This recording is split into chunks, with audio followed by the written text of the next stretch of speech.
Hey guys, Mika here. I'm excited to bring you another custom tenor size Peter Marrero's Cornerstone ukulele featuring the all famous ancient spruce top here, 2,850 years old. It's Mother Nature doing its thing. Absolutely beautiful. I love the colors, and Cornerstone is actually the first ukulele that's turned me on into ancient spruce. Didn't even know what that was before, and now it's always really exciting to be able to see them on cornerstones or even other ukuleles because it's really just such a beautiful piece of wood. No staining, no altering of the colors. This is pretty much just what it looks like, and it's just fantastic. And then even more cool is on the sides and back, we got beautifully book matched black and white ebony. One of the more rarer sides that you're gonna find on the tonal wood choices used for the back and sides of an ukulele. So really, really nice. Again, I love the book matchiness of it. I love how it's not too crazy, but it's still enough to capture your eye and be like, whoa, like what is that? The contrast of the black, the black dark streaks, and the kind of like the light charcoal color here, and then just all that kind of tannish colors in the middle, and then you have all of that nice streaks here on the side. And while I'm showing you the side of the instrument, you can see Peter's special little side port here with the three holes right here. And for those of you who don't know what the purpose of side ports is, when you're holding your instrument like this and you're strumming, you're picking, you're playing your instrument, all of the sound will escape from the front sound hole right here in front of you. But the thing is, because you're back in the back of the instrument, you'll never really get to hear what the instrument sounds like played with your own hands, because all the sound is going here, and then you pretty much capture the excess sound that's coming in this direction.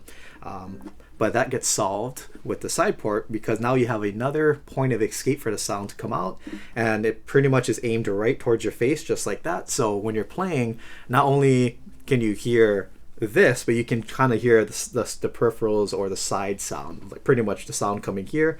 You'll hear some of that when you're playing, but I get to hear a more accurate representation of what I'm hearing from the instrument from this side port. Yeah, so it's one of those really neat features that a lot of custom ukuleles feature nowadays, and it's something that I really liked seeing on custom instruments, and it's something that I wish I put it on my customs in the past, but I wasn't really aware of it back then. But now, to me, getting those side parts are the way to go.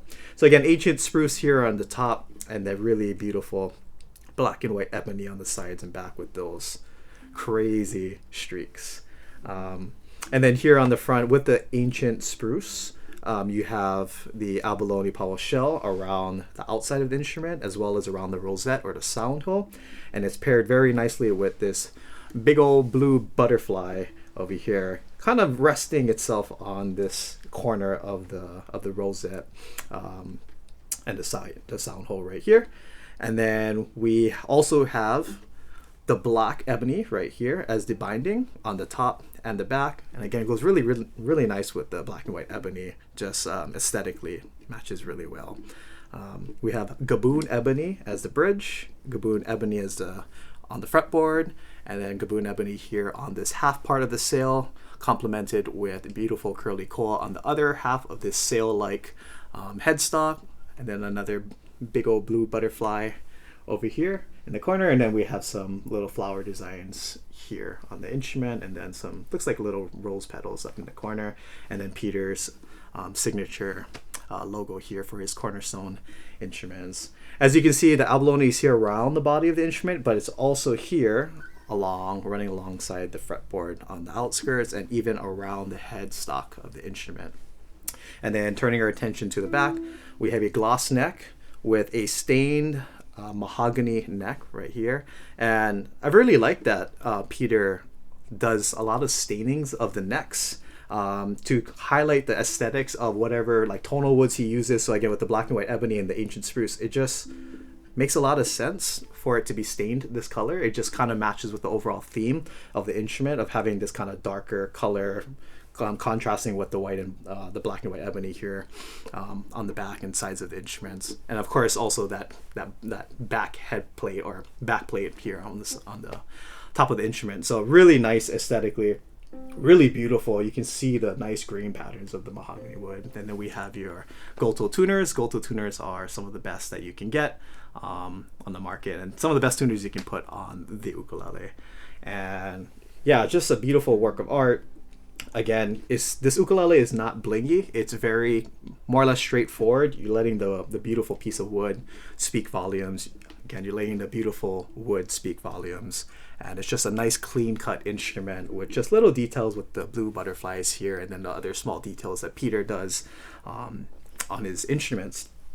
Now, one last thing I wanted to go into really fast before I start talking about the sound of this instrument is one of the things I really like and appreciate about Peter's instrument, or Cornerstone instruments, is that he does his own take on a bevel right here. So essentially, when you're holding the instrument, your arm will always rest here on the instrument, right? So if you look at where my arm is resting, it's pretty much right in the middle of this bevel right here. But most ukulele bevels will only go to about here.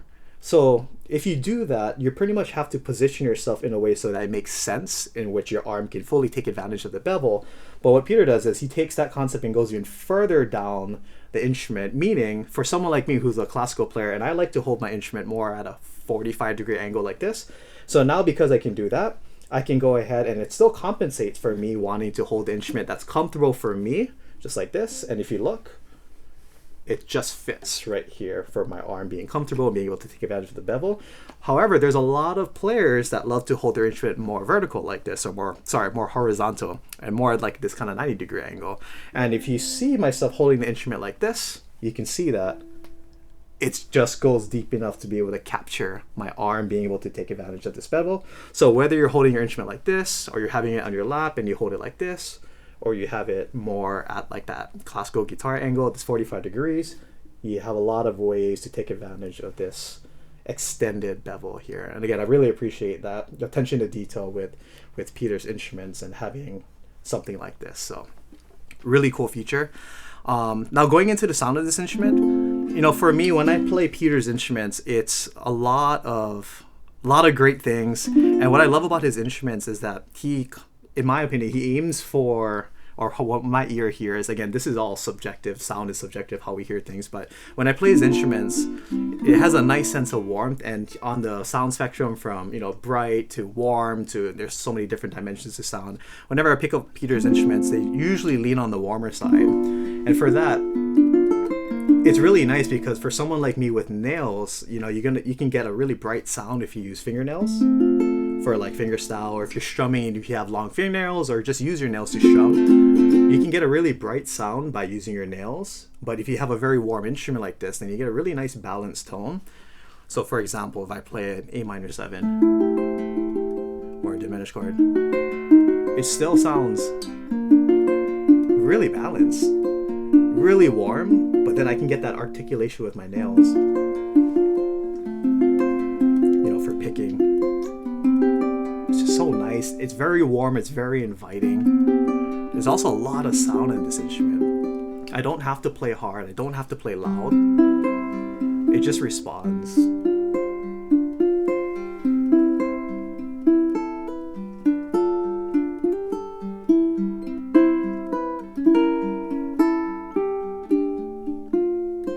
It's very balanced. You just get a lot of those highs from my fingernails, and then a lot of just the natural warmth in the instrument.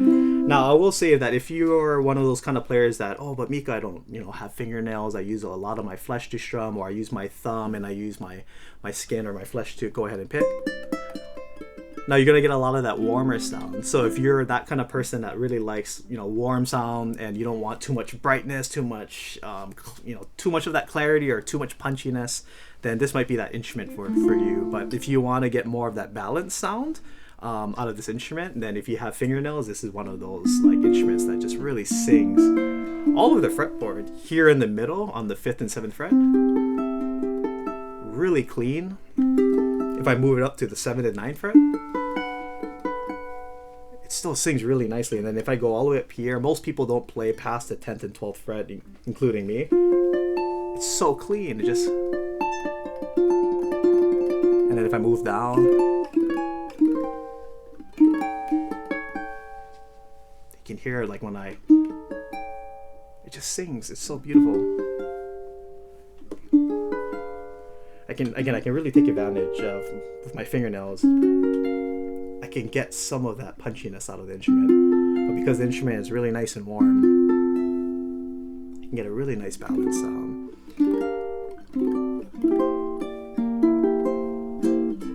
And let's say I go ahead and just do like a basic down, like a down strum, using my thumbs, just being really relaxed with my strumming, and I'm using the flesh in my finger or my thumb.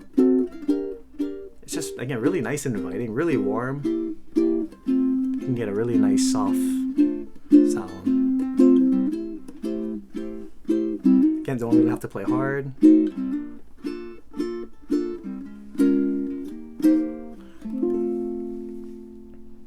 And altogether, it's a pretty easy instrument to play. This instrument does have a radius fretboard, and for me, I love having a radius fretboard.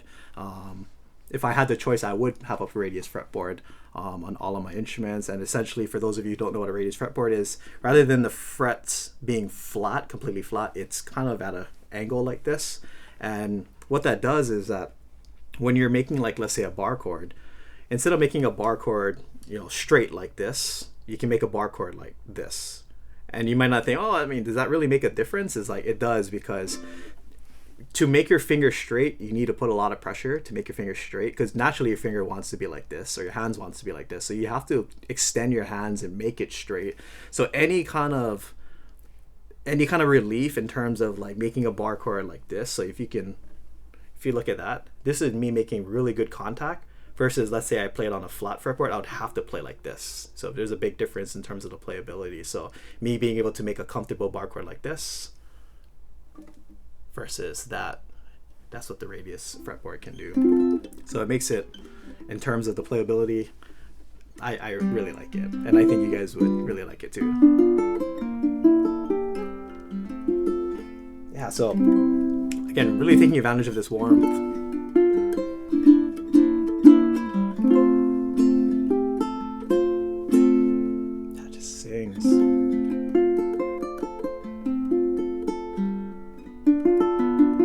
If I really want to dig into it, I can really use my nails to get that crunchiness out of it. Yeah, such a sweet instrument. So let me go ahead and do a song sample for you folks, and hopefully you guys like it.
especially right here on the. It's so sweet. Like it just sings.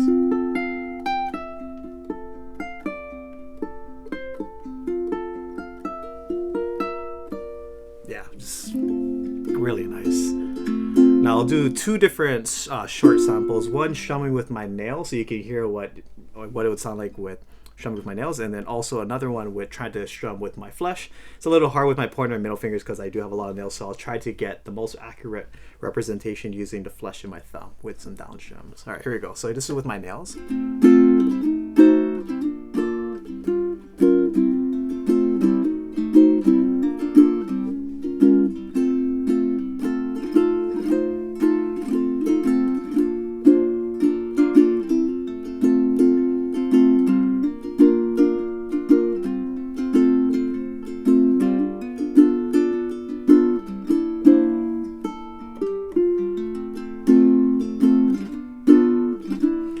Switch to my flesh.